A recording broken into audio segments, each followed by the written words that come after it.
Boa noite, meus amigos. Mais uma vez nos encontramos aqui, a 11ª edição do De Tudo Um Pouco, onde nós exercitamos a nossa tudologia, falamos de tudo aquilo que nos interessa e dividimos com vocês aí que queiram participar desse nosso bate-papo. Bom, hoje eu queria mudar um pouquinho aí a nossa ordem e começar pelo meu amigo Cleveland.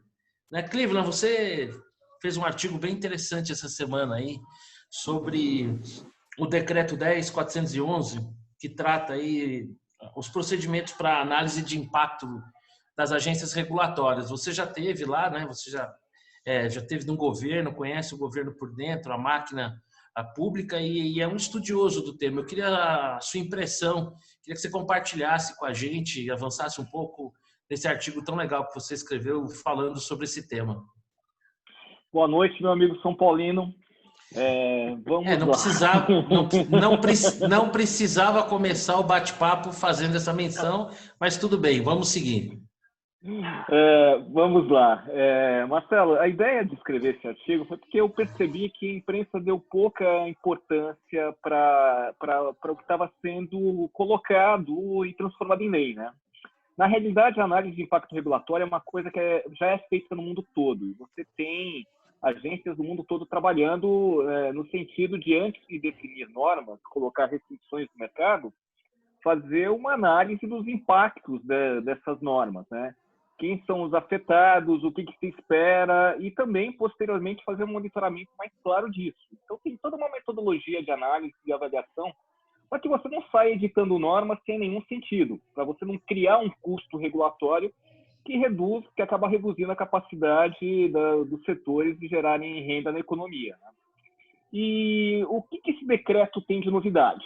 Apesar da análise de impacto regulatório, que já ser discutida dentro do governo, dentro da Casa Civil, algumas agências meio que se propunham fazer alguma coisa do tipo, na medida em que você torna isso uma lei, você obriga a que as agências regulatórias e outros órgãos que estão especificados nesse decreto passem a fazer essa avaliação com mais clareza, destacando tudo o que pode acontecer com cada decisão.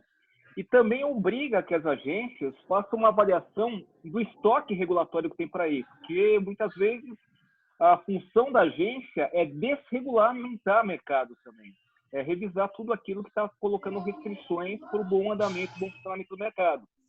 Então, eu acho que esse decreto ele é muito bem-vindo, ele deve ser entendido claramente pela sociedade como mais uma ferramenta que o governo tem, mas mais do que isso, que a sociedade tem para cobrar o governo que faça essa avaliação prévia. Na medida que você expõe claramente quem são os afetados, quem ganha e quem perde com isso, você, de certa maneira, inibe até a cooptação de agentes públicos, né? Você deixa destacado o que se espera, como se avalia e assim por diante. E, de novo, está baseado na experiência internacional, não é uma coisa que saiu da cachola de alguém. É algo que Deixa eu fazer uma pergunta leiga aqui. A grosso modo, então, o que você está dizendo para a gente é que o que se criou foi como se fosse um manual de procedimentos de que as agências passam a agir dentro de uma previsibilidade, dentro de determinados procedimentos, que é como se fosse uma governança voltado para as agências, baseado na experiência internacional. Quer dizer, a tendência agora é que dentro de um raio de ação já pré-determinado, que é baseado nessa experiência, você diminua a possibilidade de qualquer malversação daquela posição da agência em relação ao mercado que ela atua, ou mesmo dos servidores ali alocados. É isso? Você reduz a discricionariedade e, portanto, a possibilidade de que a agência não atenda interesse público, mas sim atenda interesses específicos de determinados grupos da sociedade. Então, você tem que fazer uma análise de custo-benefício de cada decisão e de custo-efetividade, comparar quais são as alternativas disponíveis e escolher, por exemplo, aquela de menor custo. Você tem que fazer o acompanhamento constante desse processo. É algo que vai agregar muito. Então, quer dizer, vai dar mais lastro a cada decisão e vai definir melhor cada mandato, é isso? Vai definir bem melhor o que se espera de cada decisão. E isso eu acho que é fundamental, né? Independentemente do governo, mas é como você falou, acho que isso é fundamental para a evolução das relações econômicas, até também para você criar um ambiente mais seguro, né? Sem dúvida, eu acho que isso é fundamental. Você cria previsibilidade, você é capaz de entender um pouquinho melhor o que se espera e você, enquanto um investidor, sabe que a agência, a partir de agora, ela vai ter muito mais restrição para tomar medidas discricionárias, que é o saia da cabeça de qualquer um lá. Essa discussão vem à pública sempre agora. Tá, deixa eu te questionar uma curiosidade. O conceito de você ter agências reguladoras, a meu ver, praticamente não dá margem para que se possa ter alguma crítica em relação a isso. É importante ter esse ferramental, especialmente quando o mercado falha, vamos dizer assim, né? No seu, Exato. na sua observação, uma vez que a gente está falando no tema, né, considerando aí se a memória não me traz, as agências regulatórias elas vêm lá dos governos do Fernando Henrique Cardoso. A memória me traz se do primeiro ou do segundo. Desde então, qual é o como você avalia o papel das agências ao longo do tempo? Vem melhorando, vem piorando? Foi efetivo, não foi? Ajudou a economia ou não? Eu acho que a gente teve um momento, principalmente durante o governo PT, que teve muita indicação política, muita indicação, inclusive de sindicalistas, que não entendiam nada da parte técnica, faziam muito mais política. E isso acho que atrapalhou sobremaneira várias decisões. Obviamente, você não acerta sempre, mas você também não precisa errar sempre, né?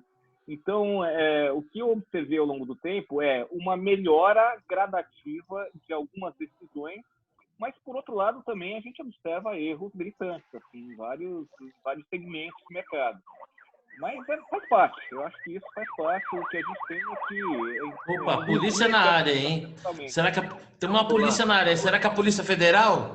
Será que alguma operação da Lava Jato? A gente vai falar depois disso aí. Bom, primeiro eu queria agradecer você, Cleveland, ao falar erros gritantes, não mencionar o meu clube, assunto que a gente deixa mais para frente aí. Rodrigão, sobre esse tema, aí, alguma observação para fazer, complementar o que o Cleveland disse? Não, é uma observação muito simples. Então, pelo que eu entendi, tá regulamentada a necessidade de você rever o estoque regulatório, né? Sim, sem Eu acho que dúvida. isso é muito importante, de ter assim assim, uma formalidade, né, legal, para que isso seja feito com uma certa regularidade. Porque às vezes é importante desregulamentar, que nem o Cleveland falou, às vezes é importante você rever isso daí e isso vai criar um protocolo de revisão e tudo mais. Isso está em linha, só para fazer uma lembrança, isso está em linha também com a lei da liberdade econômica, que também prevê um dispositivo muito similar, né, a É o mesmo. respeito disso. Então, acho que isso, só essa observação, acho que isso é importante e faz sentido na minha cabeça. Legal. Bom, alguma coisa para falar sobre esse tema, Vitor? Nada, siga os relatores.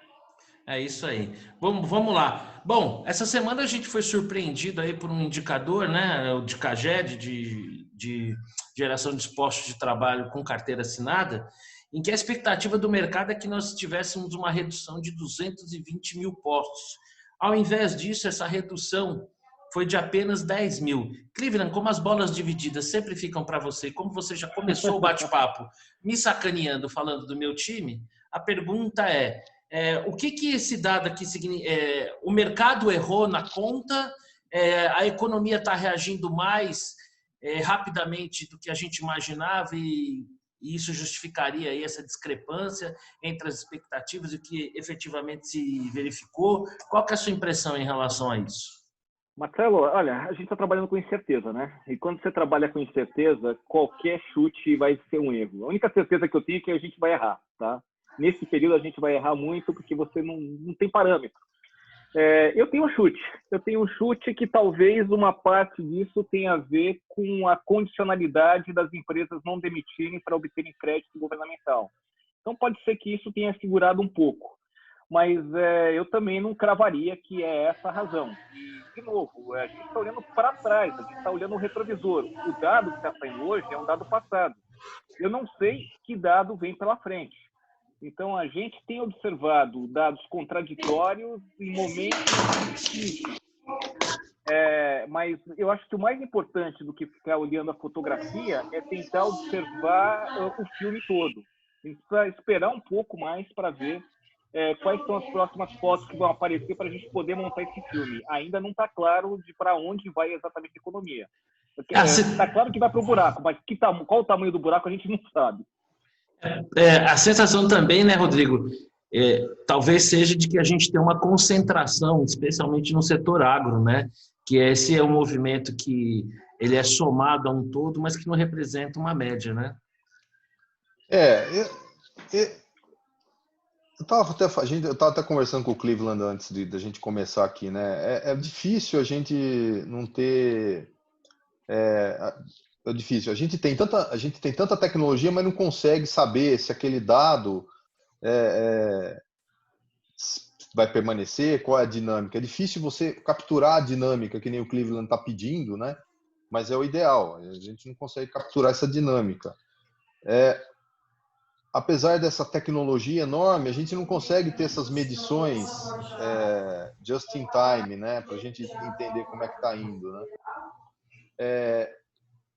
Surpreende um pouco isso, né? É uma surpresa positiva, mas é estranho. Talvez, eu não sei se é a dificuldade da gente de mandar embora, não sei se as pessoas estão eventualmente se solidarizando com seus funcionários e tudo. É estranho esse resultado. Eu esperaria bem mais. Surpreende, mas não encanta. Não, sei lá, se encanta. Acho que é um bom resultado, mas sei lá, será que vai aparecer Barbas mais? de molho.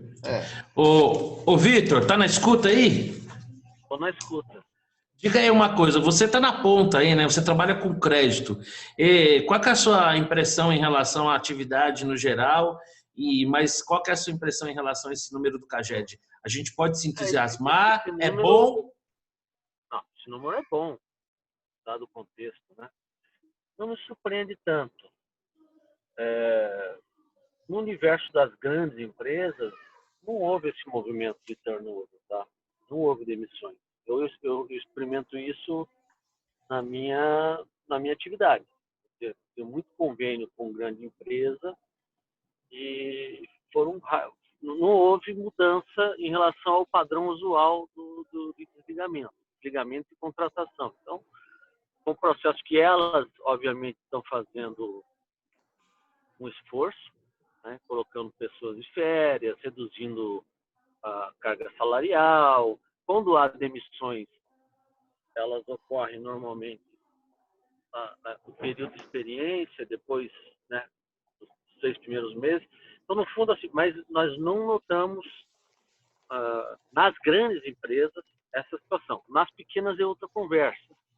Eu acho que se fizesse uma segmentação sobre o número de empregos que foram perdidos, assim, 100%, muito próximo de 100% seriam nas pequenas empresas. Elas sofreram muito mais. Eu acho que deve ter acontecido e que não é medido por essa estatística é a queda de renda. Né? Você não perdeu o posto de trabalho tanto, mas você perdeu renda, porque tem muito trabalhador informal que dependia Exatamente. do fluxo de pessoas e tudo mais, esse aí teve a renda impactada, né? Então, o garçom não foi demitido, mas não ganhou gorjeta. Então, tem um outro lado aí da queda de renda que foi suprido parcialmente pelo auxílio emergencial, mas acho que essa é uma equação para a gente se verificar como ela se comporta aí nos próximos meses. Mas, de maneira geral, nesse mundo corporativo, as empresas, obviamente, todas elas estão fazendo um esforço sobre-humano para não demitir. Mesmo porque, se você conta com a reabertura gradual dos mercados, para que você vai readmitir se daqui a 3 meses você vai precisar contratar? Então, a demissão, ela só é feita na situação em que a empresa precisa fazer para sobreviver. Não é uma questão de sobrevivência, vida ou morte. Você está a um passo de fechar as portas, se não tem outra alternativa se não demitir. Então, isso é um fenômeno que vai acontecer mais nas pequenas. Mas nas grandes, não tem nenhuma razão você fazer uma demissão de X% do seu quadro, se daqui a 4 meses vai ter que contratar esses mesmos X%, né? Então, existe sim um movimento de resistir até onde dá, o sacrifício de margem e tudo mais. Então, assim, não me surpreende. Mas eu acho que o indicador, se fosse medido em termos de renda do trabalhador, acho que teríamos uma queda mais expressiva. Até por... Mas assim, o capitalista no Brasil, o capitalista brasileiro é maldoso, né? Ele não demite, ele ajuda.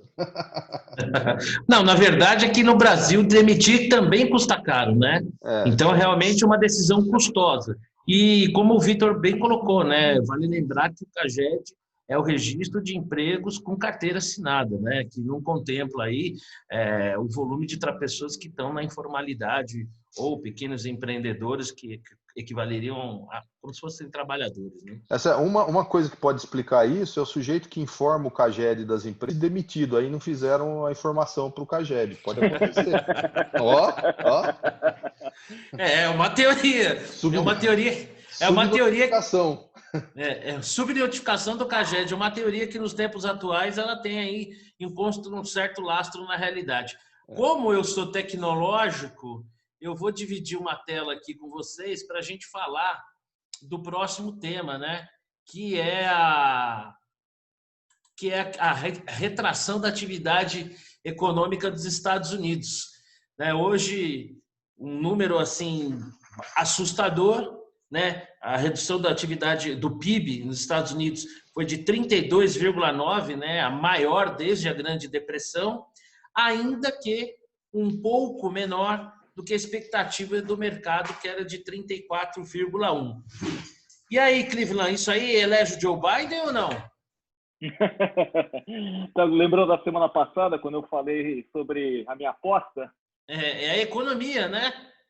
Pois é, Marcelo, pois é. Eu acho que mais do que o sinal dado pela economia, foi o sinal dado pelo próprio Trump de cogitar a possibilidade de adiar a eleição, né? Eu acho que ele está vendo muito mais do que a gente está vendo. Provavelmente ele tem muito mais. Provavelmente não, com certeza. Ih, caiu? Acho que deu. Eu tô aqui ainda. Eu também. O Cleveland acho que caiu, não estou ouvindo. Eu também não. Vamos ver aqui. Aparece o nome dele aqui. Foi Cleveland.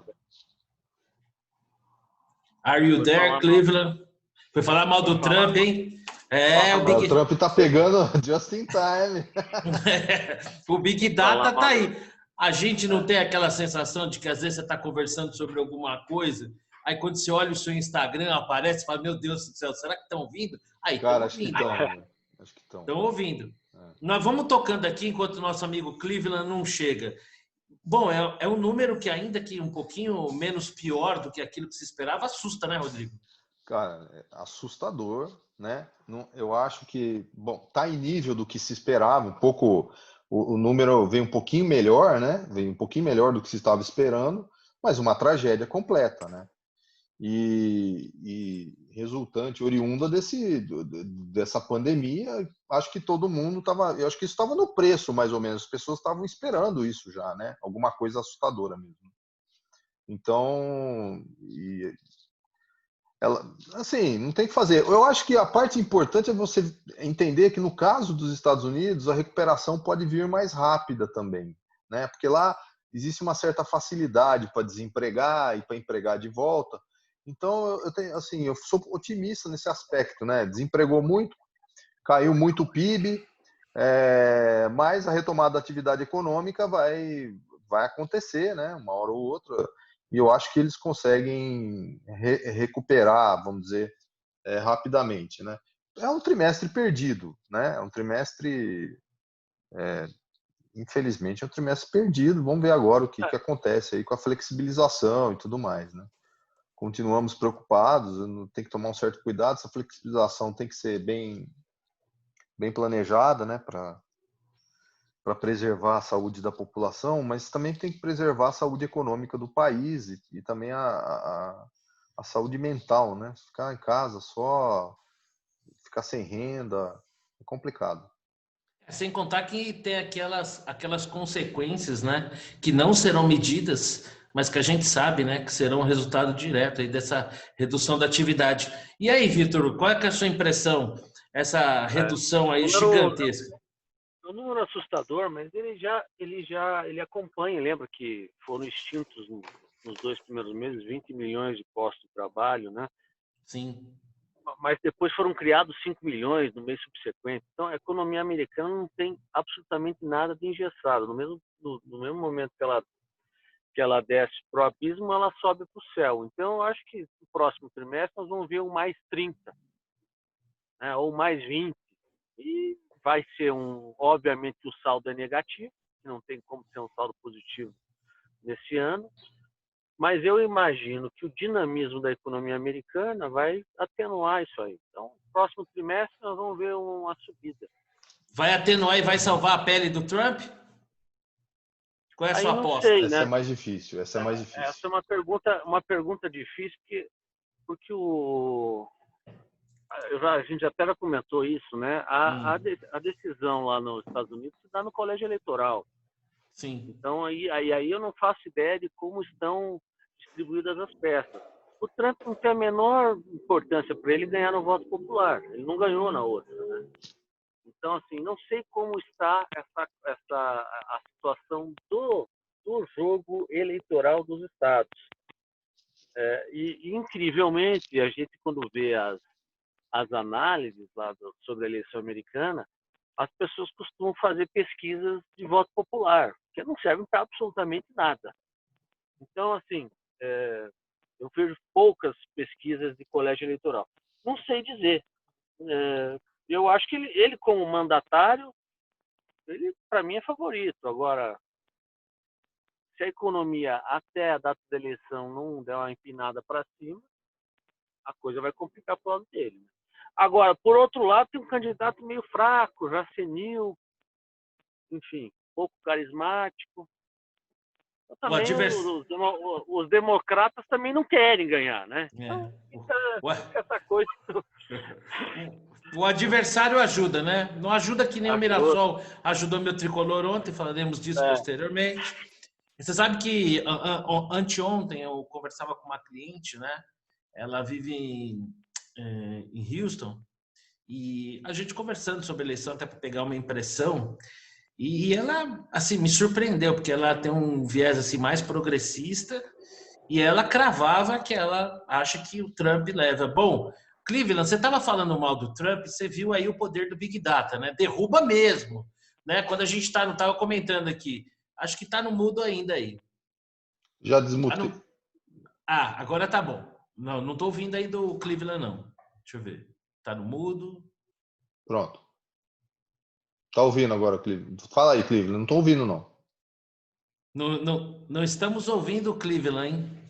Por favor, cadê o pessoal da produção Vai lá, aí para auxiliar? Cleveland? Nada, tá no mudo ainda. Não sei, Eu acho, tá...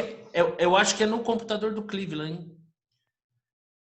Porque o microfonezinho dele tá aberto. O microfone tá aberto e a gente não tá te ouvindo, não, Cleveland. A gente não tá ouvindo.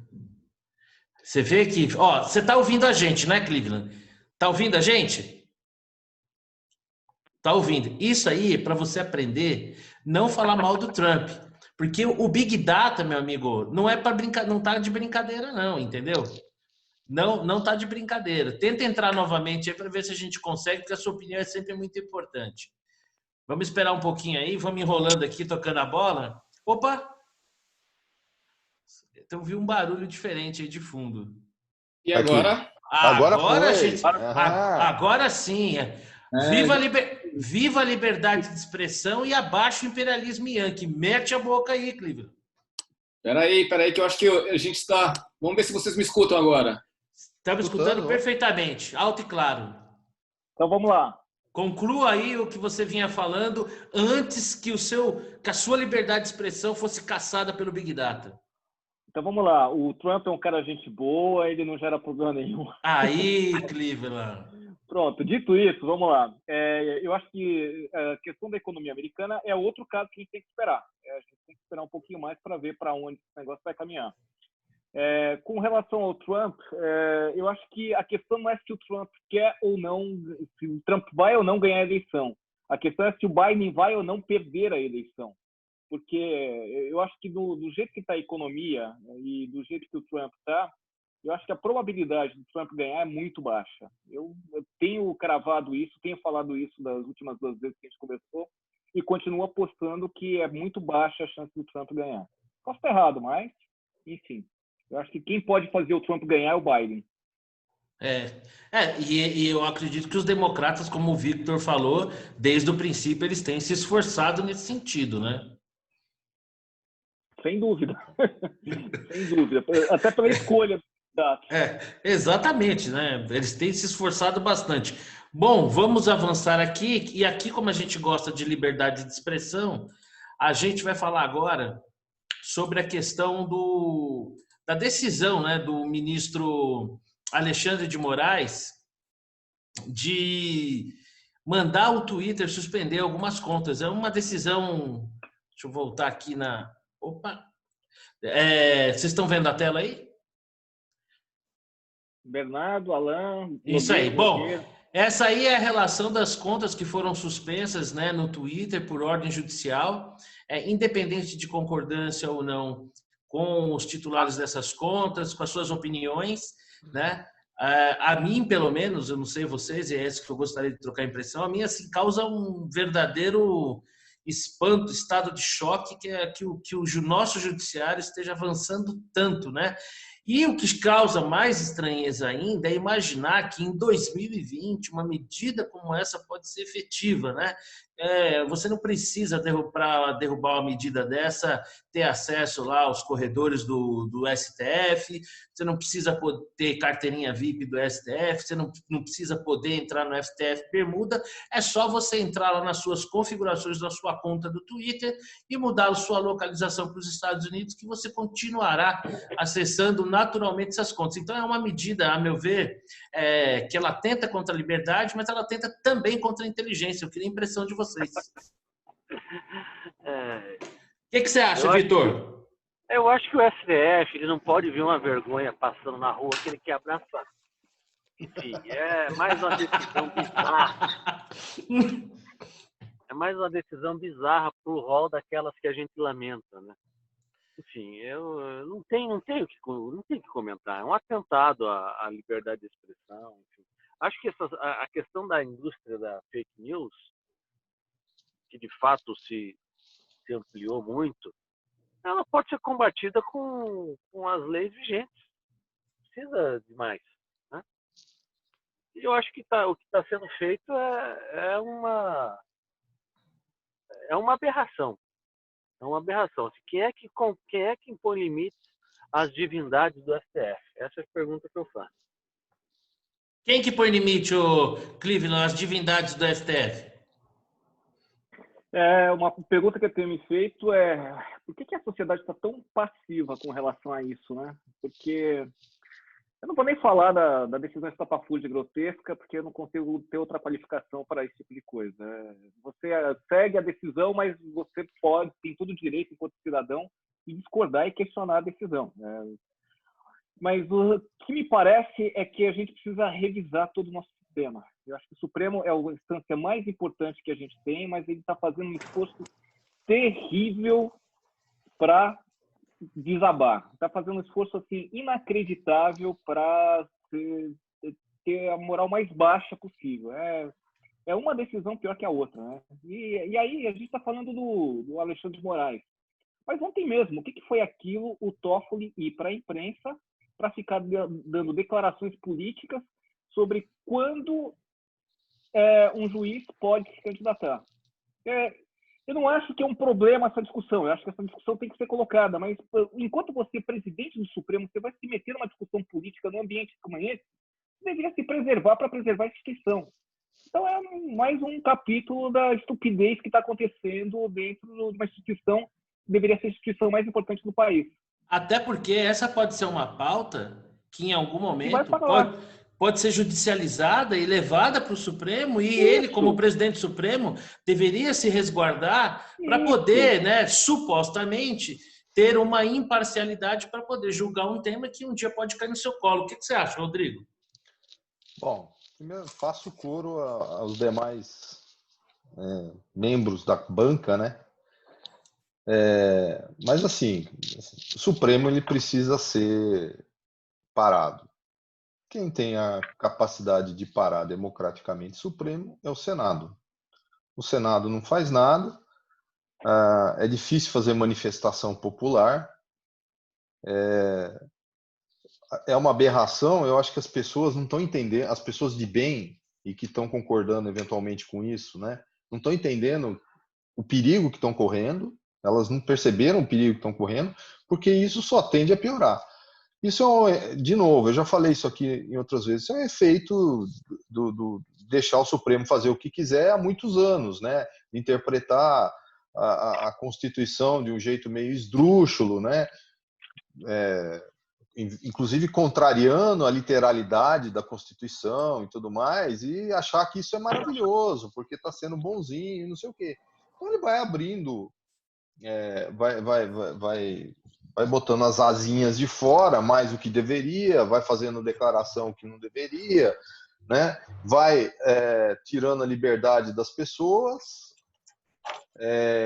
e, nesse caso em particular, vai mostrando a sua inteligência, né? Porque esse sujeito vai lá no Twitter, muda a base dele para os Estados Unidos, muda a localização dele para os Estados Unidos e consegue se manter na rede, os caras não têm noção, não sabem o que estão fazendo. E se não sabem o que estão fazendo, não deveriam estar decidindo sobre isso. Esse é o ponto, né? Posso só fazer uma observação? Claro, Marcelo? sempre. Posso fazer uma sugestão que eu dou para as pessoas. Dá uma lidinha no artigo 39 da Lei 1079 de 1950, que trata do impeachment, tá? E especificamente trata de crimes de responsabilidade de ministro do Supremo. Vou dar alguns exemplos, tá? Por exemplo, proferir julgamento quando por lei seja suspeito na causa. Exercer atividade política partidária. Proceder de modo incompatível com a honra, dignidade e decoro de suas funções. E assim por diante. Então, é um convite para reflexão. O que a gente está vivendo aqui hoje em dia? O que está sendo decidido e como está sendo decidido? Eu acho muito complicado, né? Falar do Supremo hoje em dia, infelizmente, é você olhar uma sequência de absurdos e a sociedade quieta. É uma sequência de absurdos. Começa pela corte ser presidida por alguém que não teve sucesso ao prestar concurso para ser juiz, segue avançando a passos largos quando você tem um ministro aí que se caracteriza por um ativismo judicial, que está julgando questões da internet, mas mal sabe, né, lidar com uma ferramenta, como aconteceu com o ministro Barroso, que dias atrás teve que se desculpar aí por uma curtida que ele deu, e aí talvez eu tenha sem desconfiar que aquilo ali apareceria para todo mundo numa opinião controversa, né? Então, realmente, assim, a gente vive um momento muito, muito, muito complicado, onde a Suprema Corte, que deveria ser um polo de estabilidade para nossa democracia, né? Que deveria ser a guardiã suprema da democracia, que deveria se preservar, né, para poder emitir seus juízos de valor de maneira imparcial, e ao contrário disso, o que a gente vê é cada vez mais ministros vaidosos participando do debate político sem nenhuma parcimônia, né? Quando você vê um ministro da Suprema Corte que vai fazer uma live em que você imagina, bom, ele deve discutir com algum grande constitucionalista, algum grande jurista, né? E ele vai participar de uma live com o Felipe Neto, né? O que esperar desse Supremo Tribunal Federal? Bom, vamos avançar aqui. Só para concluir. Claro. Assim, cara, o que mata, o que machuca, entristece, é o Senado absolutamente passivo, né? Não se manifesta, não protesta, não nos defende. Né? É isso, não nos defende. Exatamente. Ô, Vitor, você está no mute. Uma mão lava a outra, né, Rodrigo? É isso aí. Mas será que tem esse... Protege os teus, você protege o meu e a gente segue. É isso que eu chamo de harmonia entre os poderes, né? Harmonia entre os poderes. Aliás, vamos falar de harmonia entre os poderes daqui um pouquinho. Aliás, daqui a pouco a gente fala disso aí, porque eu acho que merece uma atenção especial. Antes disso, vamos falar aqui, queria a impressão do Rodrigo aí sobre a questão do Fundeb. Ô, Rodrigo, diga aí para mim, o Fundeb, vou até passar aqui que eu tinha feito uns slides, eu não aprendi a mexer nesse negócio ainda direito, não, mas eu chego lá um dia. Eu queria saber o seguinte, essa questão do Fundeb, isso foi uma derrota do governo, foi uma derrota do Brasil, foi uma vitória da educação, amarrar ainda mais as contas públicas, ainda que supostamente por uma boa causa, é um passo positivo de fato? Então, eu tenho, assim, o governo parece que estava apoiando esse aumento aí, mas eu não, eu acho que é uma lei assim que vai piorar muito a nossa situação, né? Só para explicar, então o Fundeb é um recurso que é repassado aos municípios, né, para custear o ensino básico, o ensino fundamental, né? O que aconteceu foi que aumentou a participação do governo na composição desse fundo, vai aumentar ao longo do tempo aí de 10% hoje para 23% até 2026. O problema é que existem várias questões relacionadas a isso, né? Então o fundo vai aumentar. Mas a primeira, assim, da onde vem o dinheiro? Ninguém falou. Mas isso não é muito. Não, isso também deixa de ser chato, né, Rodrigo? Você acha Não. que isso é você acha que isso é uma coisa importante? Da onde Não. vem o dinheiro? Vamos gastar, porra. Da onde vem ninguém falou. É incrível como o Rodrigo insiste em ser chato com essas Não, eu vou questões ser chato. menores. Eu vou ser chato, mas não cheguei no pior ponto. Não cheguei ainda. Calma que eu vou chegar. A segunda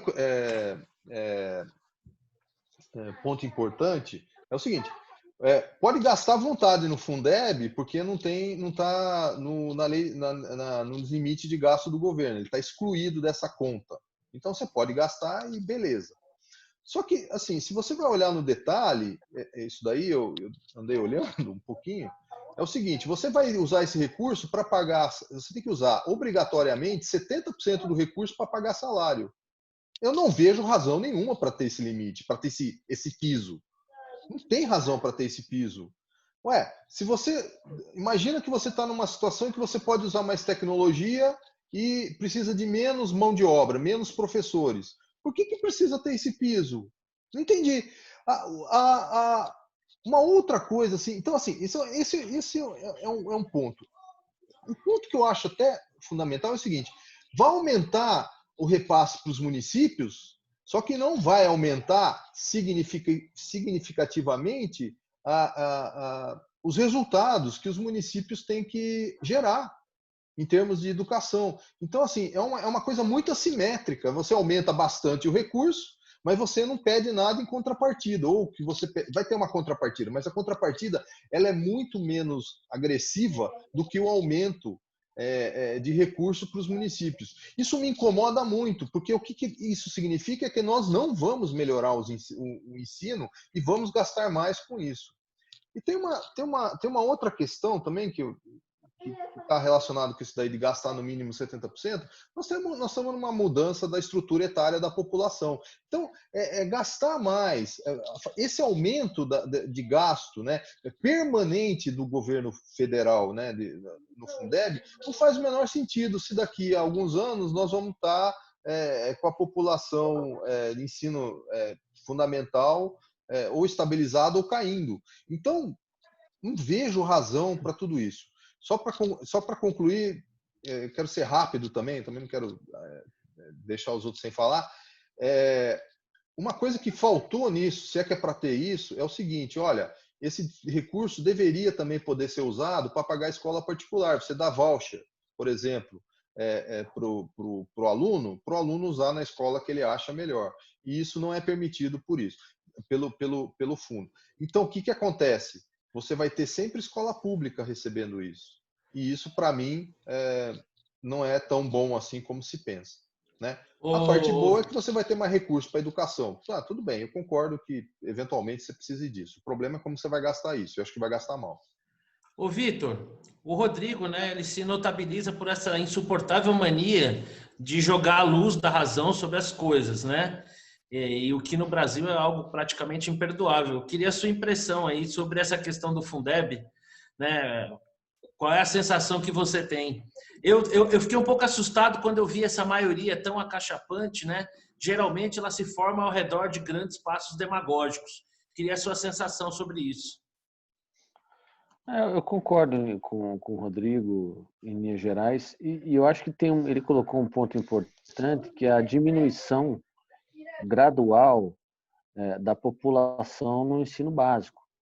E vai acontecer, né? Quando você se planeja para 10, 20 anos, você tem que olhar para a sua pirâmide populacional e ver onde vai colocar os recursos. Se nós vamos ter menos gente na escola porque a população não está crescendo como antes, vou precisar de menos escolas, menos professores, etc. E, eventualmente, vou precisar de menos recursos proporcionalmente ao que eu tinha antes. Então, mas essa conversa é muito complicada para o Brasil, né? O que vale aqui é o que dá voto amanhã. Então, você dizer que fiz uma boa ação aqui reservei X% do orçamento para cá, ótimo, que bacana. Depois você vai para a página 2, para a página 3, 4, 5, vê que a história não é bem essa. Então, eu aqui estou seguindo o relator também. E aí, Cleveland, qual é a sua impressão? Só mais um exemplo da irracionalidade desse país. Todo mundo sabe que a educação primária precisa melhorar, a educação básica precisa melhorar, todo mundo sabe disso, mas ninguém quer fazer uma avaliação séria. E eu acho que a gente está tomando uma decisão dessas no momento que a gente poderia repensar um pouco toda a nossa estratégia de educação olhando para fora, né? Quanto que a gente, de fato, tem investido na capacitação dos professores, quanto a gente tem investido em tecnologia que possa atingir determinadas áreas e quanto que a gente tem simplesmente investido no salário. Não que o professor não mereça ganhar bem, merece, mas você está criando um fluxo futuro que você não sabe se vai ser necessário. Acho que o Rodrigo resumiu bem essa história. Bom, engessar de novo, resumindo. Exatamente, engessar de novo, engessar mais. Gastar mal. E assim, gastar mal, né? A gente não vai resolver o problema e vai gastar mais. É impressionante como as pessoas não conseguem enfrentar o problema como deve. É impressionante. Você apontou para um aspecto muito pertinente, que é a questão tecnológica, né? Hoje, do dia para a noite, né, por uma questão da pandemia, né, em grande escala, ainda que obviamente não podendo atender muita gente, mas a gente conseguiu suprir em alguma medida através da tecnologia a questão da impossibilidade das aulas presenciais. Há que se imaginar que em 2026 esse quadro ele vai ser ainda mais aperfeiçoado. Nós vamos conseguir até ainda mais escala, o que seria ótimo para o país, né? Então, quando você soma essa questão da mudança do desenho da demografia do país e a possibilidade do avanço tecnológico, você estipular um mínimo e determinar que esse mínimo, né, tem que ser usado em mão de obra, realmente é uma decisão absurda. É porque assim, que a tecnologia, assim, eu acho que a presença do professor e do aluno juntos, né, presencial é importante. Eu vejo aqui com meu filho. Mas o ponto é esse, o ponto é assim, você vai poder passar parte do tempo de aula, você vai poder alocar para a criança usar o computador, por exemplo. Então, você vai precisar de menos a hora do professor, de fato, né? Sim. A criança vai ter que ser adestrada a usar o computador, vai ter que aprender a usar o computador e vai ter que usar tempo para isso. Daí você pode usar menos o professor. E o computador ele vai suprir algumas coisas, né? Algumas pesquisas que eventualmente seriam desenvolvidas com o professor ou ver alguma experiência, você pode usar lá via computador. Ou outros tipos de tecnologia que eu não estou conseguindo imaginar agora, mas que vão acontecer. Então é isso, você vai usar mais tecnologia, você vai usar menos professor. Então não faz sentido você engessar em 70% o salário dos professores, de gasto com mão de obra nisso. Vão começar a gastar com coisas que não deveriam, com pessoas que não deveriam, né? Vão começar a dar mais dinheiro para diretor, por exemplo. Para quê? Não dá. Realmente um retrocesso. Bom, o Fundeb já foi aprovado na Câmara, seguiu para o Senado, está com o relator Flávio Arnes do Rede, que já disse que vai passar a bola para frente.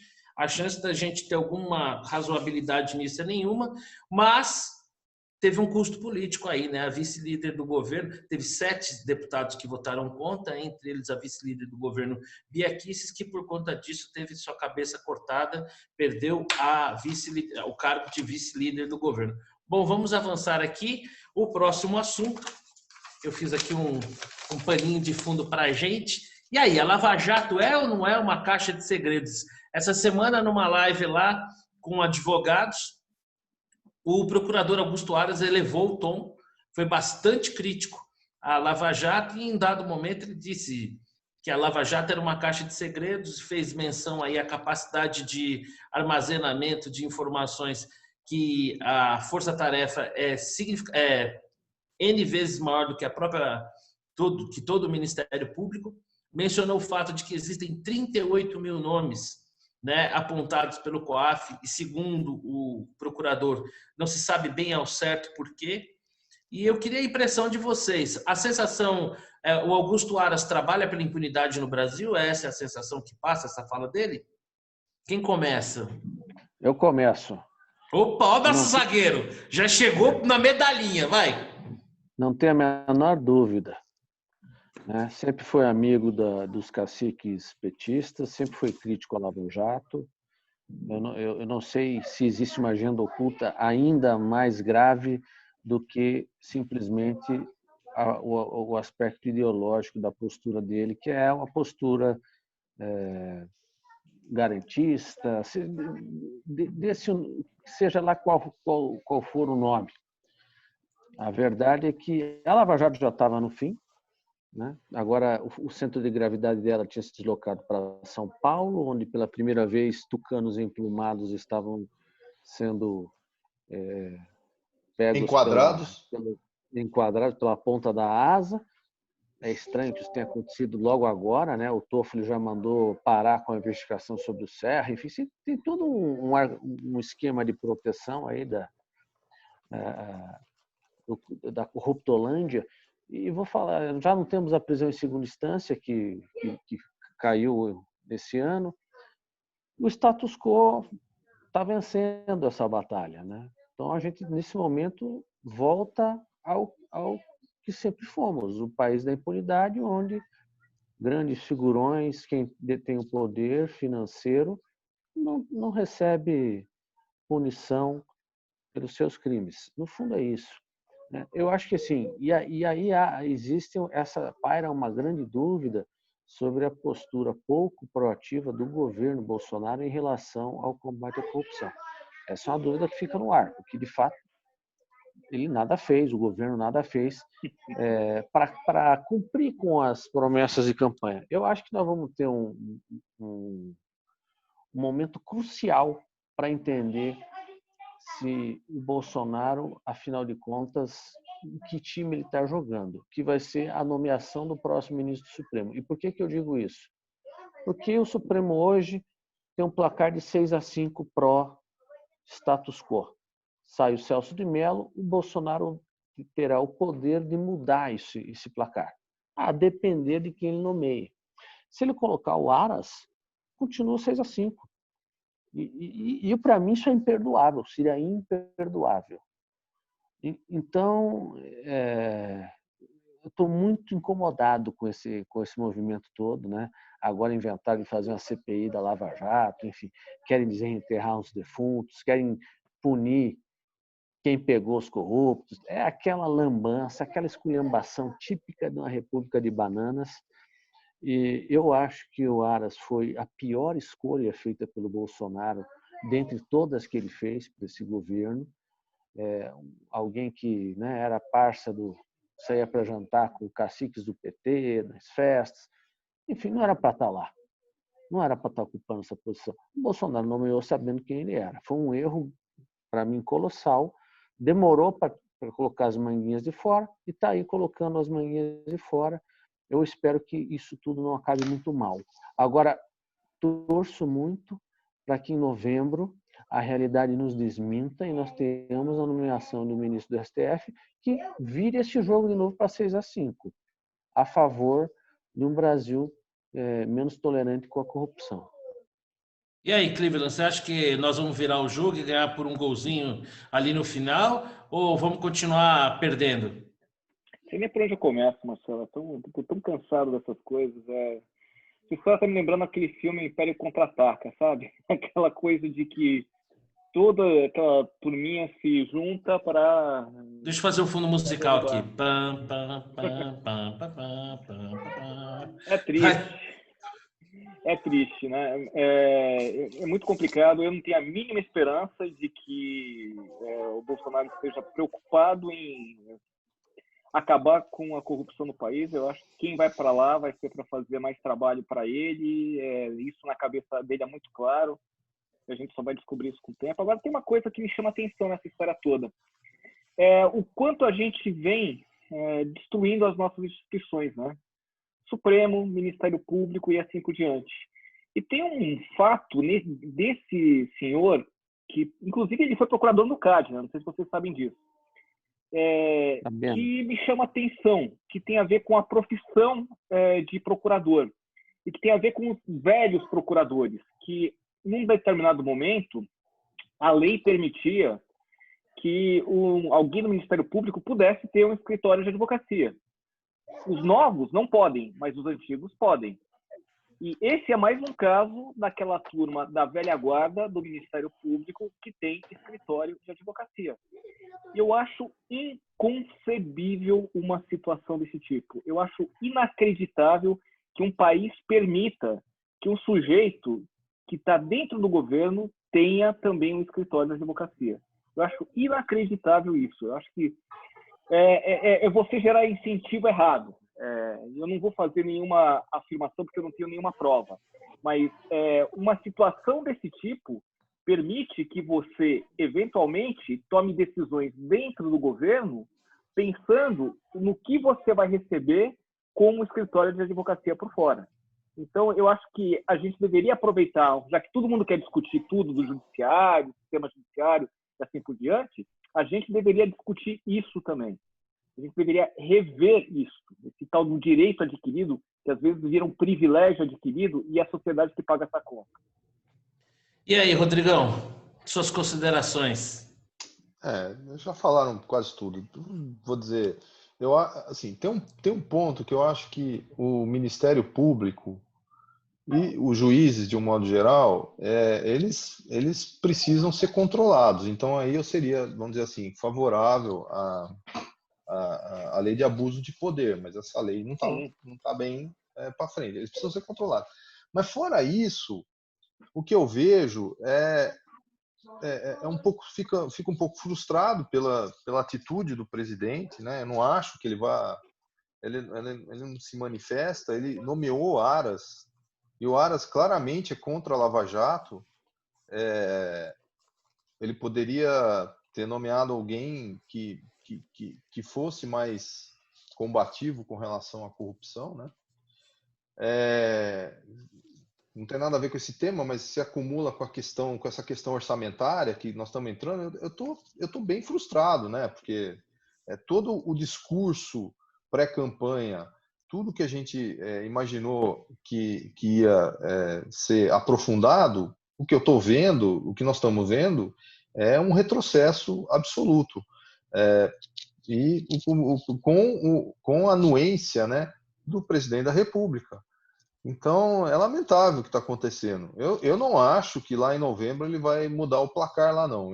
Infelizmente, eu não tenho essa esperança mais. Eu teria essa esperança se a gente estivesse vendo outras condutas dele aí, mais compatíveis com o que ele pregou durante a campanha. Mas é isso, né?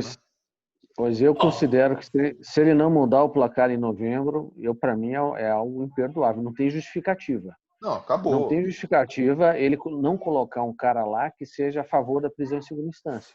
Não existe. Né? E aí não tem como passar pano para um negócio desse também. Não vejo como alguém vai, né? Se não passar pano, dizer, não, veja bem. Vitor, ele já não poderia ter utilizado o peso da presidência para conseguir aprovar isso na Câmara dos Deputados, no Senado? Exatamente. É isso que eu estou falando, que ele não está se esforçando para isso. Esse é o ponto. Esse esforço é zero. Deixa eu dar aqui a minha opinião, até para a gente poder seguir um pouquinho. Eu acho que até anterior a não haver esse esforço junto às casas legislativas, né, o Augusto Aras foi escolhido a dedo. Né? Havia uma lista tríplice E o presidente ignorou essa lista tríplice e escolheu diretamente o Augusto Aras, né? Assim, para mim é bastante desconfortável ver o Procurador-Geral da República, né, tratando dos seus companheiros de Ministério Público da forma como ele se referiu, especialmente num converscote digital, né, com aqueles que muito provavelmente ao longo do tempo estarão do lado oposto, né? Então, assim, para mim é muito desconfortável. A minha avó Filomena sempre falava, né, que com porco se mistura, farelo come. Então, assim, o passado, né, as companhias do passado do Augusto Aras, eu acho que falam bastante por ele. Acho que foi um erro crasso do presidente. E aquela história, né?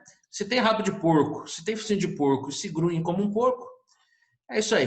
Então, vamos seguir em frente, né? E vamos para o nosso próximo assunto aí, que essa semana, eu até perguntei para vocês se a gente deveria colocar isso na pauta ou não, né? Porque existem várias abordagens possíveis, né? A gente pode tratar essa questão apenas como fofoca de internet, a gente pode tratar essa questão sobre o aspecto econômico envolvido, né? E a gente pode também tratar essa questão sobre o aspecto social, comportamental envolvido. A Natura escolheu, numa campanha que sequer foi ao ar ainda, o Tami Miranda como um representante, né, da figura paterna. Obviamente, no momento em que a gente vive, isso gerou bastante reações. E eu queria colher a impressão de cada um de vocês sobre a decisão da empresa, sobre as reações mais virulentas a essa escolha, se é uma estratégia que deu certo, que vai dar certo, se isso é uma medida mercadologicamente excludente. Eu queria ouvir um pouco de cada um sobre o prisma que entender, achar que vale a pena abordar essa questão. Quem começa? Esse silêncio me dá é bom, porque eu sinto um poder sádico, tipo daquele professor, sabe? Que a sala fica em silêncio e ele vai ali, sadicamente escolhe. E adivinha, o camarada começou o programa ontem à noite, já estava me sacaneando. O defunto ainda estava quente, a minha cabeça desse tamanho, feliz da vida, né? E então não vai ter dúvida, né? Começa por você, Cleveland, por gentileza. Mas que injustiça, eu nunca faria isso com você, Marcelo. De Diga forma aí, alguma. Pô, diga aí. Nesse nível, né? Falem bem, falem mal, mas falem de mim, é isso, Cleveland? Mais ou menos. Deixa eu te fazer uma pergunta. Pelo que eu andei vendo hoje, iam substituir a foto, a pessoa que ia fazer a propaganda, pelo Carlos Bolsonaro, não é verdade isso ou não? Dizem nas redes sociais que eles foram separados no nascimento, né? Olha, Marcelo, vou ser muito honesto com você. Eu, como liberal, eu não tenho absolutamente nada a dizer sobre isso. A empresa quer fazer publicidade da forma que ela quer, que faça publicidade da forma que ela quer. Eu não tenho nada a ver com isso. Eu só acho que todo esse pessoal que ficou tão indignado fizeram exatamente o que a Natura esperava, né? Tiveram um levantamento imenso do nome deles nas redes sociais. E até onde eu sei, até onde eu vi, muita gente saiu comprando só para fazer birra, né? Então, eu acho tão surreal essa discussão. A gente com o país afundando, a gente com uma pandemia aí, todo mundo discutindo esse tipo de coisa. Eu passo. E aí, Vitor, você acha que a complexidade do momento que a gente vive exclui um eventual debate sobre os diversos aspectos que essa situação pode ser observada? Eu concordo com o Cleveland. Eu acho que sim, uma tremenda estratégia de marketing, porque certamente o objetivo da empresa era ser falada.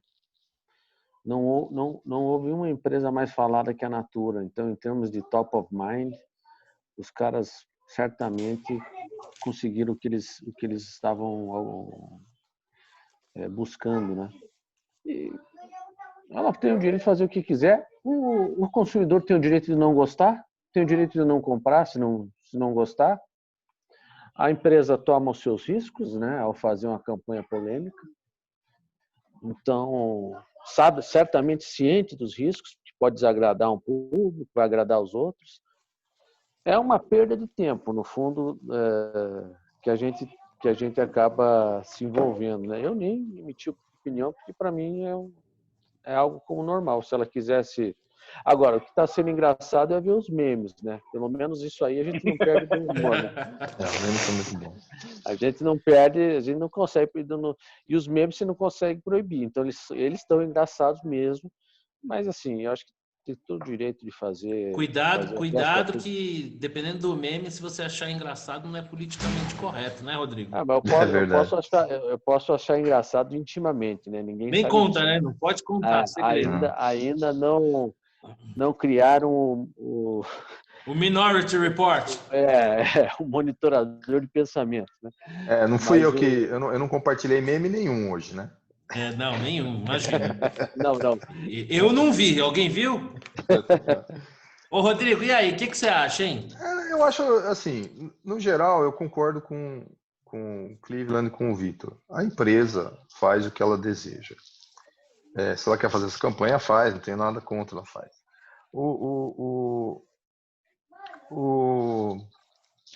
Ela sabia da polêmica, ela fez isso propositadamente, sabia que ia acontecer isso.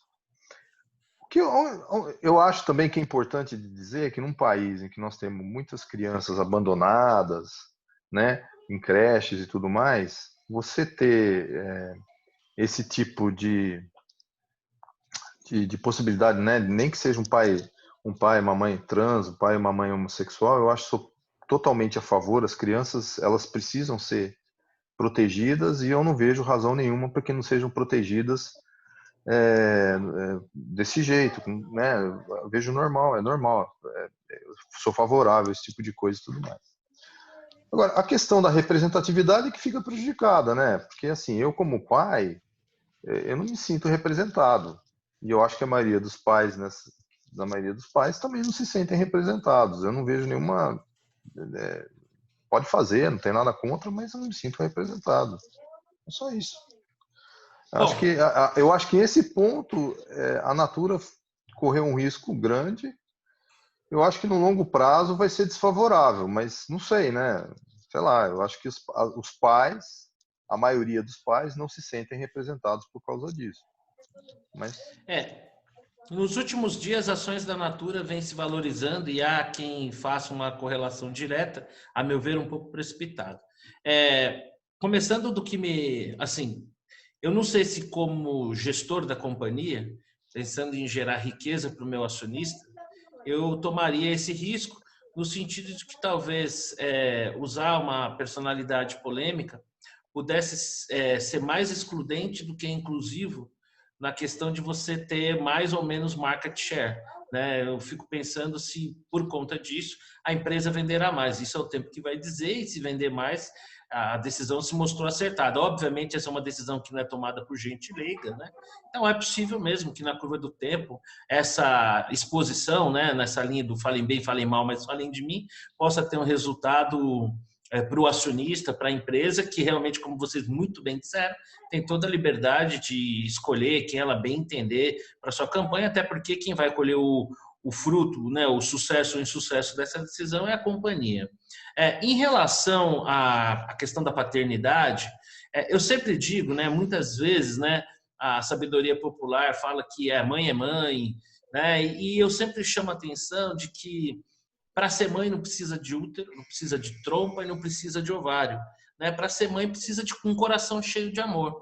Bom, se isso vale para as mães, vale também para os pais. Né?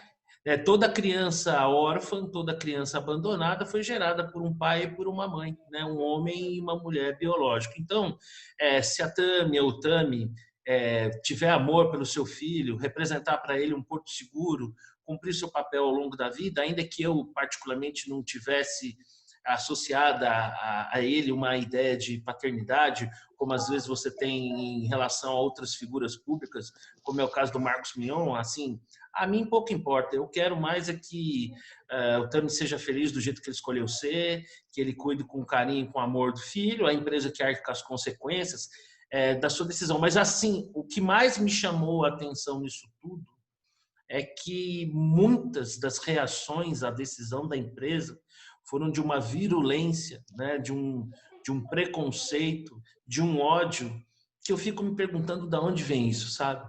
Eu fico me perguntando um porquê. E talvez eu vá morrer, não vá conseguir entender. Bom, vamos caminhando aqui para a reta final, né? Eu não queria, mas fazer o quê?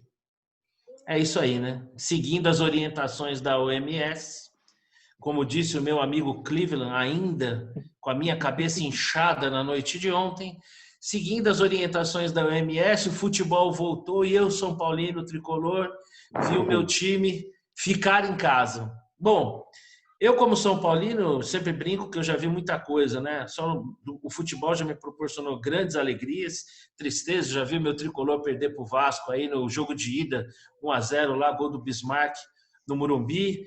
Né? Já vi meu time perder o Campeonato Brasileiro para o Grêmio no Morumbi, já vi meu time campeão da Libertadores, já vi meu time campeão do mundo, não vi meu time na Série B, né? Mas ontem foi uma daquelas noites amargas do futebol e que mostra, né, aquela verdadeira máxima de que no futebol são 11 contra 11. Mirassol é uma equipe que teve 18 jogadores afastados por coronavírus. Então, São Paulo ontem conseguiu o feito de perder para o time C do Mirassol.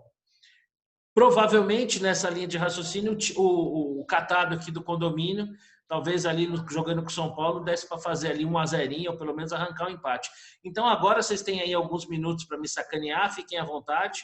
Vocês podem fazer isso de público, de forma a ficar registrado para a posteridade. Né? Por favor, Cleveland, mais algum meme, mais alguma consideração? Por favor, pode crucificar, eu estou aqui. Posso só compartilhar uma coisa? Você tira daí para eu poder compartilhar uma coisa? Ah, claro, vamos lá. Lá Lá vem bomba. Deixa eu ver se eu consigo botar o Cleveland como co-host. Espera aí.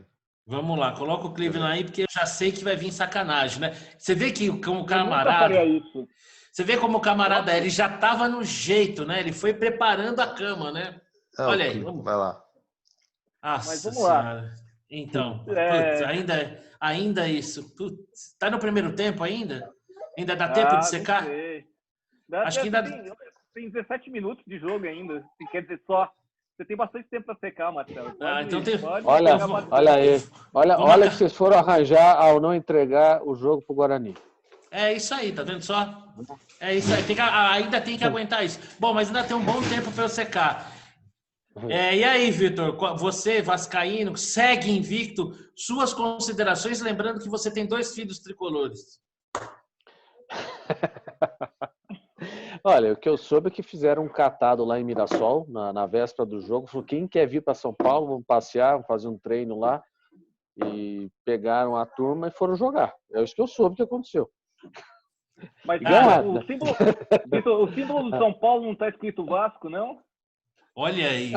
Isso é uma injustiça com o Vasco, tá? Porque nós estamos hoje num período de invencibilidade fantástico. O time está entrosado, não perde há 3 jogos, altamente promissor. Tem um centroavante chamado Herman Cano, argentino, que deixa o Messi no chinelo. Então, nós estamos vindo com tudo para esse ano. Esse ano não vai ter torcida para atrapalhar, né? A torcida normalmente atrapalha, fica vaiando o time em 5 minutos. Muito bom, muito bom. Muito bom. Então, esse ano é nosso. Vai ter a bola para atrapalhar, né? Vai ter a bola. A bola pode atrapalhar, a torcida não. Ontem o São Paulo conseguiu tomar um gol de cabeça que o cara não saiu do chão para cabecear a bola. Ô, Rodrigo, divide um pouquinho essa dor aqui comigo, já que você também é tricolor e tá na miúda aí. Estou fazendo o meu minuto de silêncio, né, cara? O que eu vou dizer? O importante, eu tenho 3 filhos corintianos, né? Infelizmente, eu falhei nessa parte. Isso aí é ambiente. Isso aí é ambiente. Você é um cara inteligente. Você deixou que ele tomasse o melhor rumo possível na vida, tá vendo? Agradeço a eles por não ter mencionado isso até esse momento, para mim. Porque eu tô triste. Eu tô triste. É respeito pela figura paterna, né? Pode ser. Só isso. Assim, eu lamento. Assim, o São Paulo é duro, né? A gente gosta, vai até o fim da vida, mas tá difícil. Tá difícil. Bom, eu como São Paulino eu tenho a seguinte fórmula, tem que dar um out contra o Del. A gente começa por um presidente medíocre e ridículo, que é o Leco. Uma diretoria que tem muita grife, mas que na prática não funcionou de porcaria nenhuma, a não ser o nosso ídolo Raí, que foi um grande jogador de futebol, mas ficar dando declarações políticas, né, na condição de diretor de futebol, acho que é algo que deveria ter evitado, especialmente que o time não está lá essa bola toda, então ele deveria gastar mais tempo com o time. Mas eu tenho uma observação especial ao Fernando Diniz. O Fernando Diniz, para mim, é uma atração circense. Tipo, é a mulher de barba, é a monga. Né? Aquele negócio que você vai ali no circo é meio que uma aberração, mas não serve para nada. Nunca ganhou nada, em lugar nenhum. Ele tem o mesmo esquema de jogo em qualquer time que ele vá, independente das peças que ele tem, o que mostra algo absurdamente lógico. E o resultado é esse que a gente viu. Eu, como São Paulino, nos últimos 3 jogos, o meu time tomou 7 gols. O que quer dizer o seguinte, que a gente tem que entrar em campo com a obrigação de fazer pelo menos 2, senão vai perder. Qual é o time que quer ser campeão de alguma coisa que em 3 jogos toma 7 gols, sendo que 3 desses gols foi do Mirassol, um time que foi formado 24 horas antes. Então, Fernando Diniz, eu espero do fundo do coração que você tenha a dignidade, peça demissão, entendeu? Para que eu não possa zerar absolutamente a zero minhas esperanças em relação a um título esse ano. Estão ali entre 0,72 e 1,27, né? Mas para não zerar, eu espero que o Fernando Diniz peça demissão. Meus amigos... Olha só, eu soube diga que aí. tem um treinador bom para armar esquemas defensivos, está disponível no mercado, Celso Rotti. Nossa, Olha, é bom. Olha, eu prefiro Joel Santana, entendeu? In the back, in the middle, in the front, in the right, do que o Celso Roth. Bom, meus amigos... Renovo o meu convite a você, agora está chegando o Dia dos Pais, remete a lembrança do seu pai, vascaíno, raiz, que... É verdade. Vem para lá esse negócio de São Paulo. Você é São Paulino? Vem para nós. Eu não sei, sabe? A gente que recebe bem. Eu não sei. Já sofreu tanto essa década. Eu não sei, sabe? Acho que é uma coisa mais forte do que eu. Bom, mas vamos seguir em frente aí. Vamos para a nossa reta final, com as nossas dicas, bola dentro, bola fora. Posso começar? Espera. Diga. Não tem Covid? É verdade. Como Covid. eu pude esquecer. Não adianta, não é porque você virou personalidade internacional, da entrevista aqui e acolá, não é porque você vai protagonizar a entrevista que você vai deixar de falar sobre Covid aqui com a gente. Peço desculpas, olha só, o Tricolor mexe comigo, né? O Tricolor mexe comigo. Vamos lá, vamos encerrar, vamos invertendo a pauta aí dos programas anteriores. Hoje vamos encerrar com o Vitor falando do Covid e depois a gente atenua um pouquinho dando as nossas dicas aí. Diga aí, Vitor. Platô eterno? Não, mas está melhorando agora, viu? Acho que hoje foi mais um dia bom. A semana está caindo 7% contra a anterior, de segunda a quinta. É um número que já sai daquele 2%, margem de erro, né?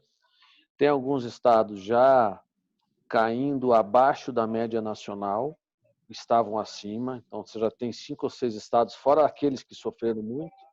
Você tem o Rio de Janeiro caindo com consistência na capital e, pelo que eu vi, logo o interior vai cair. Então, o Rio de Janeiro deve cair forte, questão de dias. São Paulo, capital, também está caindo. Então, tá assim, está começando a melhorar. É óbvio que nós temos aí os estados que foram pegos atrás, né? Estão subindo ainda. Não acho que eles vão experimentar a mesma dor que os demais, mas é um achismo meu. Só que a gente já tem uns 4 dias de queda contínua. Eu não vou dizer aqui que, putz, agora vai, porque eu já falei isso tantas vezes, já errei, né? Mas essa semana foi particularmente boa. Uma semana que o número consolidado caiu. Mas, Vitor... E os exemplos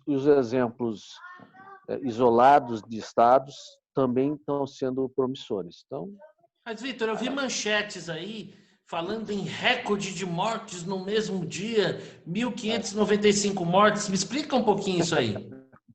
Isso até eu estava lá ontem na Band News, essa era a manchete, né? Eu, na verdade, abri a entrevista corrigindo a manchete, porque isso é uma manchete bem injusta, né? Já que no dia anterior, São Paulo, com 382 óbitos, não tinha registrado os óbitos. Então, não tinha nada de 1.500, era 1.200 alguma coisa. Essa típica manchete que, não precisa, né? Quem não está ligado nos números acha que foi um recorde, que o mundo acabou. Não, o mundo não acabou. São Paulo, de maneira incompetente, não registrou os óbitos da terça-feira, colocou 2 dias em um na quarta. Pô, o estado de São Paulo representa entre 20% e 25% dos óbitos. É óbvio que você vai ter um acúmulo, um número muito mais forte. Se você limpar esse número, não teve recorde nenhum. Mas, assim, isso não ia vender notícia, né? Não ia trazer Exatamente. Toda perda de vida humana não pode ser tratada como estatística, mas a estatística é aquilo que ajuda a gente a entender o momento que a gente está vivendo, né? E quando você não lida com isso de forma honesta, né, você está desinformando, e aí, assim, a gente vai ter que contar com a boa vontade de achar que é só barbeiragem mesmo, mas a essa altura do campeonato talvez não seja só isso. Bom, alguma coisa mais sobre o Covid, Vitão? Das suas colocações Não, aí? Do que você... é isso. Então começa com você aí, a nossa reta final aí, dê sua bola dentro, sua bola fora, Bola sua fora. dica. Bola fora Supremo, Tribunal Federal, na figura do seu presidente, que fez cessar o caso Serra e fica dando cornetada em tema político, não se deve se meter, demonstrando mais uma vez que ele se posiciona sempre de maneira ideológica, de acordo com a sua conveniência pessoal. Acho lamentável que quase todos os ministros se comportem como corneteiros de torcida organizada, né? A gente aqui pode cornetar, agora o ministro não, né? Tem o rito do protocolo do cargo. Então, para mim, essa bola fora. A bola dentro é para o Mirassol, né? Um time, um apanhado de vários cidadãos comuns que foram pegos pelo busão que foi para a capital e veio aqui e mostrou como se chega à semifinal do Paulista, né? E a minha dica, e aqui fica, reitero meu convite antes do Brasileiro para o Marcelo, venha conosco, vamos carregar a Cruz de Malta esse ano. Esquece esse negócio de São Paulo, já te deu muito desgosto nessa década, né? Deixa para lá. E a dica, eu assisti nesse final de semana uma série espetacular, o Método Kaminsky. Não sei se vocês já viram. Michael Douglas. É com Michael Douglas, né? Mas, assim, extraordinário. Michael Douglas e o outro ator, que agora eu não me recordo o nome, já idosos, né? Mas parece que os caras construíram a carreira deles inteira para culminar numa atuação assim fantástica. Do que trata? É uma série de humor, né? Fala do cotidiano dos dois, mas diálogos impecáveis. São episódios curtos, entre 25 minutos. Então, assim, você mata. Eu matei no final de semana, mas recomendo muito. Assim, dei boas risadas, diálogos sarcásticos, a ironia fina, humor inteligente, assim, a interpretação absolutamente impecável. Valeu o Globo de Ouro para Michael Douglas, né? Baita ator, né? Baita ator, e vai ter uma terceira temporada, ainda estou só esperando a terceira. Recomendo fortemente. O Método Kaminsky está na Netflix, tem 2 temporadas disponíveis. Eu pesquei numa dessas pedidas de Facebook, né? Alguém recomenda a série? Aí vários recomendaram essa série. E, putz, não me arrependo. Simplesmente foi um investimento de tempo fantástico que eu fiz. E aí, Cleveland, quais são suas dicas? Bola dentro, bola fora? Então, peraí, já que eu posso compartilhar, eu vou voltar. Como está friozinho, eu vou voltar às minhas dicas de vinhos, tá? Ai, que legal. Para deleite do Rodrigo. Gente, esse aqui é um vinho Gran Malbec X, tá? Da vinícola Pulenta, em Mendoza. Eu não sei quantos vocês já foram para Mendoza, mas essa vinícola é muito interessante, principalmente porque na parte de baixo dela, ela tem uma coleção de carros de corrida. É um passeio muito agradável para fazer e esse vinho é fantástico. Tem uma combinação com carne que é maravilhosa. Então, minha dica de hoje é esse Gran Malbec X Pulenta. De preferência 2015. Aqui, se não me engano, está 2017, mas o que eu experimentei foi 2015. tá? Minha sugestão está dada. Vamos lá, minha bola fora. Eu ia falar do nosso querido ministro do Supremo, mas ele já tem cartão fidelidade, milhagem, Plus, Mega, Blaster, Black, sei lá o que ele tem, né?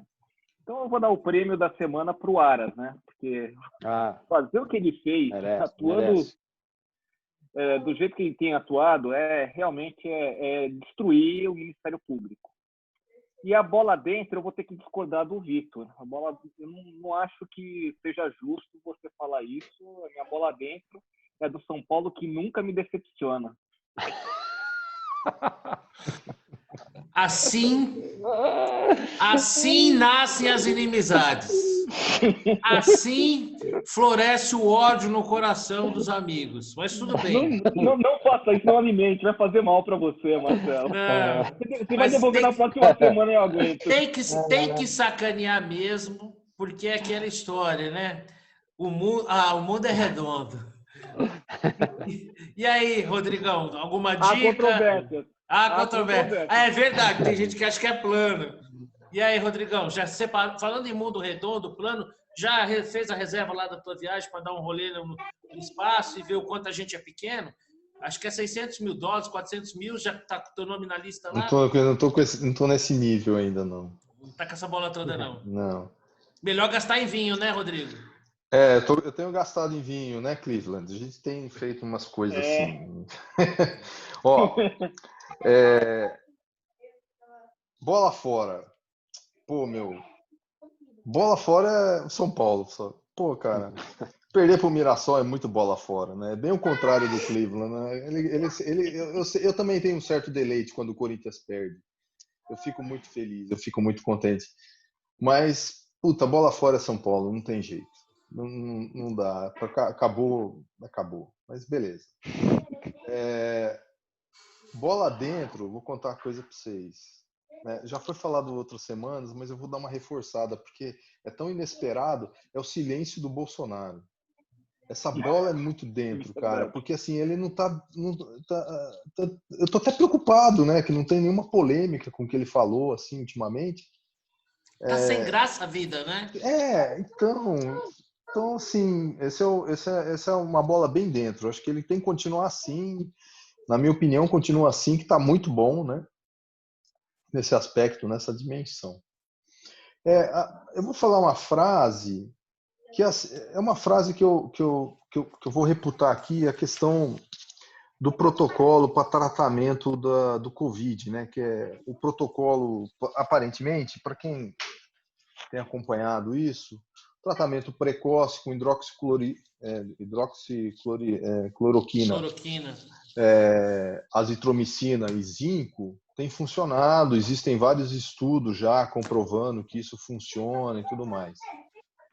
No entanto, você ainda vê as pessoas com algum tipo de interesse difícil de explicar, falando até que o tratamento não funciona, coisas desse tipo. Então, a minha frase é do Thomas Paine, é um pouco sobre esse assunto, né?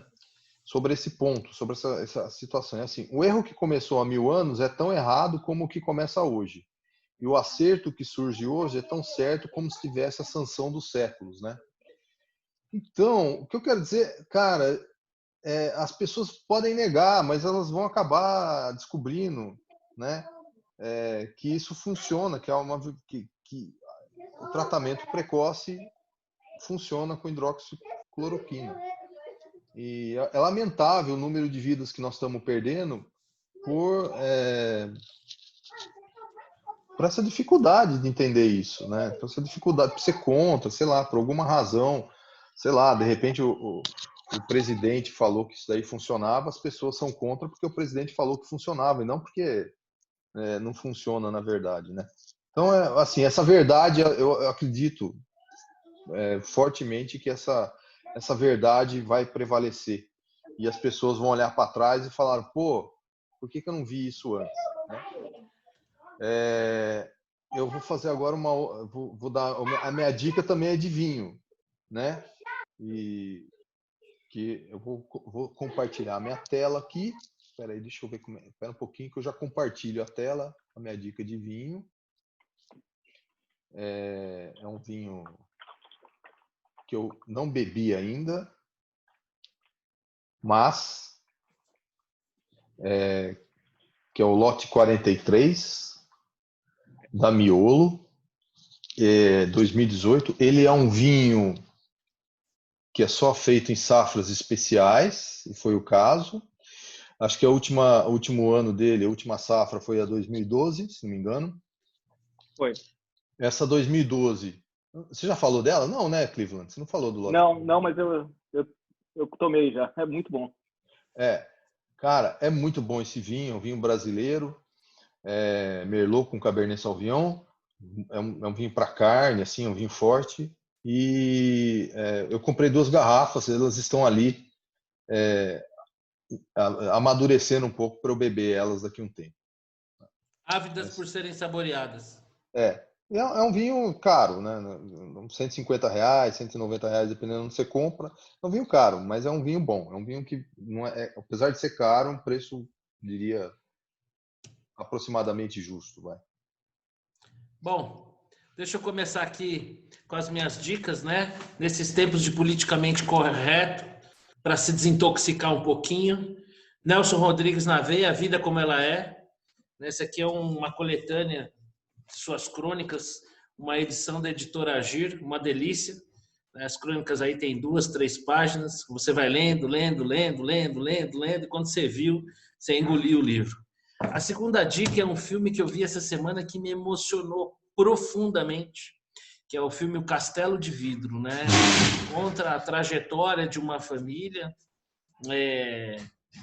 fruto da união de um pai e de uma mãe meio hippie, meio irresponsável, e como todas as histórias familiares, são relações complexas, né, permeadas por muito amor e muita frustração. Foi uma indicação da minha namorada, Thelma, que acertou em cheio. Sempre as indicações dela eu fico um pouco temeroso, porque eu gosto mais de filmes de ação e tal, ela gosta mais de filmes românticos, mas essa ela se superou.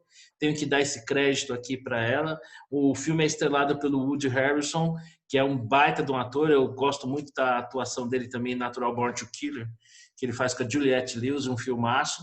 E eu aconselho a cada um de vocês ver, porque o amor, seja nos mais diversos níveis de relacionamento, ele é um sentimento muito complexo e mesmo uma história de amor e mesmo uma história feliz, ela tem altos e baixos, e não é raro que as pessoas que nós mais amamos sejam aquelas que por vezes nos decepcionam, como da mesma forma às vezes nós decepcionamos as pessoas que nós mais amamos. Então, essa é uma dica preciosa, eu tenho certeza que todo mundo que vê esse filme vai gostar. Bom, a bola fora, obviamente, sendo São Paulino, peço desculpas aí de não ter muita criatividade nesse sentido, é para o meu clube, né? Na verdade, o que a gente viu em campo é o resultado de algo que vai muito além de um time sem vibração, de um técnico medíocre, de uma diretoria ineficiente e de um presidente que envergonha a história do clube. Então, bola fora para o tricolor, e a bola dentro é para essa moçada do Mirassol aí, que não tomou conhecimento do peso da camisa do São Paulo, né, que foi lá lutar pelo seu prato de comida, comer o grama, e estão aí na semifinal do Campeonato Paulista, uma história legal que muitos deles vão ter para contar para os seus netinhos aí quando envelhecerem. E a minha frase é a seguinte... Tem peso camisa de São Paulo? Tem, né? 3 Libertadores, 3 Mundial, 6 brasileiros, tem peso. Isso é do milênio passado, né? Não, imagina, 2005 estava aí, pô. Aliás, eu acho que o último título mundial do São Paulo, acho que foi logo depois daquele do Vasco. Não, mas espera aí. Então, mas voltando aqui ao tema, para encerrar, uma frase do futebol o jogo é jogado, lambaria é pescado. Ninguém ganha nada antes do tempo, né? O São Paulo talvez tenha entrado em campo achando que ia ganhar, foi uma grande lição que tomou. Espero que aqueles jovens valores, os velhos que estão lá já não tem mais conserto, mas eu espero que os jovens valores que estão aí no São Paulo, que eles tenham aprendido uma lição que vale para toda a vida aí, né? Que a gente tem que respeitar o adversário e nada está ganho se você não se dedicar e não fizer a sua parte. Meus amigos, sempre muito bom encontrar vocês. Agradeço o privilégio de poder me reunir durante uma hora e pouco, uma vez por semana. Em breve, cada dia está mais próximo de que esse bate-papo vai ser pessoalmente. Aí o pessoalmente não pode ser gravado, né? Não seria publicado nesses tempos aí de censura. Certamente a gente seria caçado. É capaz até da Polícia Federal bater na nossa porta. Então é isso. Um grande abraço para vocês e até semana que vem, tá bom? Abraço. Fiquem com Deus. Valeu, um abração. Tchau, Tchau, tchau. tchau.